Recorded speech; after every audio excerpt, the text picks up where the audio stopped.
Scary story whispers in the dark. In a quiet town named Willow Creek, there stood an old Victorian house that had seen better days.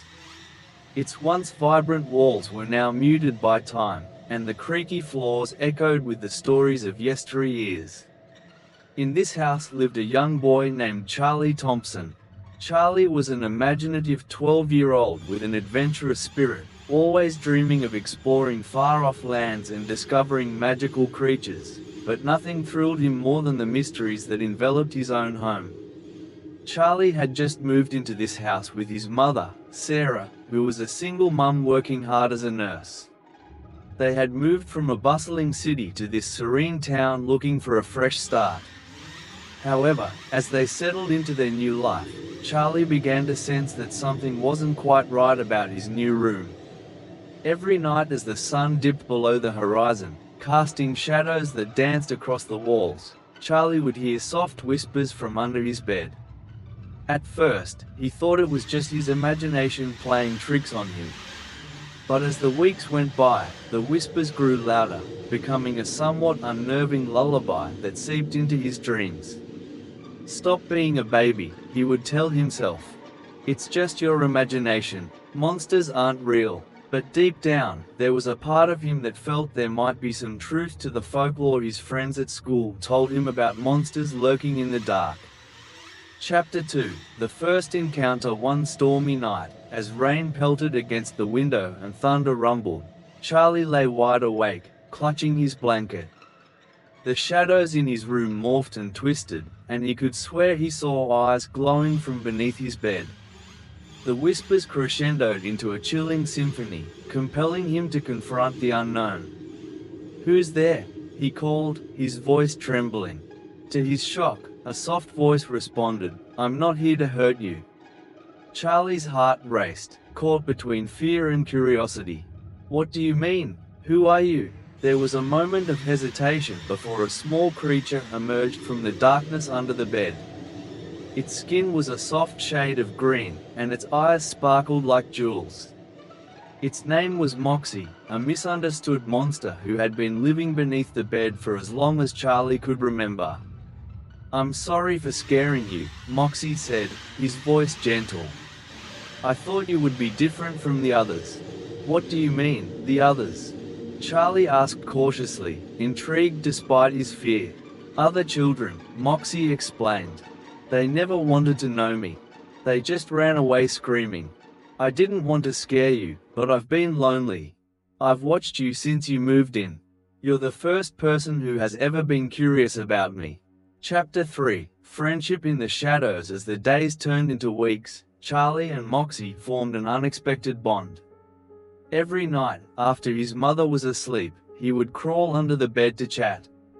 Moxie shared stories of his adventures in the shadows, revealing that he was not a monster but a guardian of dreams. "Children's fears feed off the darkness," Moxie explained one evening as they sat together. "I'm here to protect you from the nightmares that lurk in the corners of your mind. But I need your help to keep the darkness at bay." Charlie listened intently, entranced by Moxie's tales. "How can I help?" he asked eagerly. "Believe in me," Moxie said. "Whenever you encounter fear, call my name. I will always be here to guide you." From that night on, Charlie no longer feared the whispers. Instead, he looked forward to them, knowing they heralded his friend's arrival. Moxie taught him tricks to face his fears, including visualization techniques and deep breathing exercises.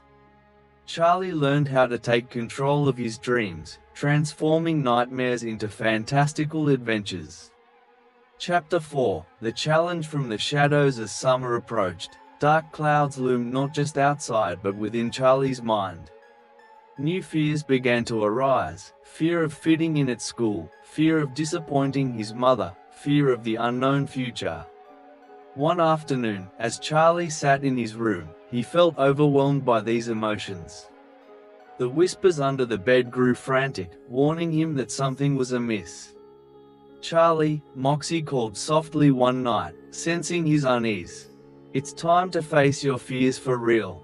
"What do you mean?" Charlie asked. There's a dark force gathering, something that feeds off the fears you're not confronting. If you don't face it, it could consume you, Moxie said, concern etched in his eyes. Feeling the weight of responsibility, Charlie knew he had to gather all his courage. Let's do. As summer approached, dark clouds loomed not just outside but within Charlie's mind. New fears began to arise: fear of fitting in at school, fear of disappointing his mother, and fear of the unknown future. One afternoon, as Charlie sat in his room, he felt overwhelmed by these emotions. The whispers under the bed grew frantic, warning him that something was amiss. "Charlie," Moxie called softly one night, sensing his unease. "It's time to face your fears for real." "What do you mean?" Charlie asked, puzzled yet intrigued. It felt like the calm before a storm, and the air crackled with a sense of urgency in Moxie's voice. "There's a dark force gathering, something that feeds off the fears you're not confronting. If you don't face it, it could consume you," Moxie said, concern etched in his eyes. "This isn't just about you anymore. It's about the balance between light and dark. You have the power to wield your fears into something strong, instead of letting them overwhelm you." Charlie's heart raced. He felt a flutter of fear mingled with excitement. "What do I need to do?" Moxie smiled, although it was tinged with seriousness. "We need to venture into the depths, a realm beneath the shadows, where fear has taken form. But you must be prepared. It will test your courage, and only by confronting what scares you will we defeat the dark force." Charlie nodded resolutely. "I'm ready. You've believed in me when no one else did. I won't let you down." Chapter 5: The Descent into Darkness. The next evening, as twilight brushed the sky, Charlie crawled under his bed alongside Moxie. The familiar whispers swirled around them, morphed into a vortex of colors and sensations, pulling him away from the safety of his room and into the depths. The world beneath was unlike anything Charlie had ever imagined. The air was cool and thick, filled with swirling murkiness as shadows danced around them. Strange shapes moved in the darkness, whispering accusations and fears Charlie had long tried to bury. "Remember what I taught you," Moxie encouraged. "Look directly at your fears, and they will lose their power." Charlie clenched his fists. "I can do this." They ventured deeper, and soon, figures began to take shape, ghostly apparitions of Charlie's anxieties. His fear of being an outcast materialized into a shadowy figure, towering over him, its eyes burning with judgment. "Why do you even bother trying to fit in?" it sneered, echoing the taunts from school. "You don't belong here." Charlie's legs trembled, but he steeled his resolve, remembering Moxie's words. "I do belong. I'm not afraid of you," he shouted, trying to summon his inner strength. Drawing from within, he envisioned a bright light. "You're just a shadow, a trick of my mind." With that thought, he reached out, his hands glowing with a warm luminescence. The light engulfed the shadow, consuming it as it recoiled and shrank into nothingness. Chapter 6: Confronting the Darkness. But the shadows were relentless. One by one, they emerged to face him, each one a grotesque representation of a fear he had long suppressed. There was the fear of disappointing his mother, represented by a ghostly figure weeping and draped in sorrow. "Charlie, you're not good enough," it lamented, its voice an echo of self-doubt. "No," Charlie shouted, "I am enough. I'm doing my best, and that's all I can do." And once more, he summoned the radiant light, pushing it forth. The figure dissipated with a scream, leaving only silence in its wake.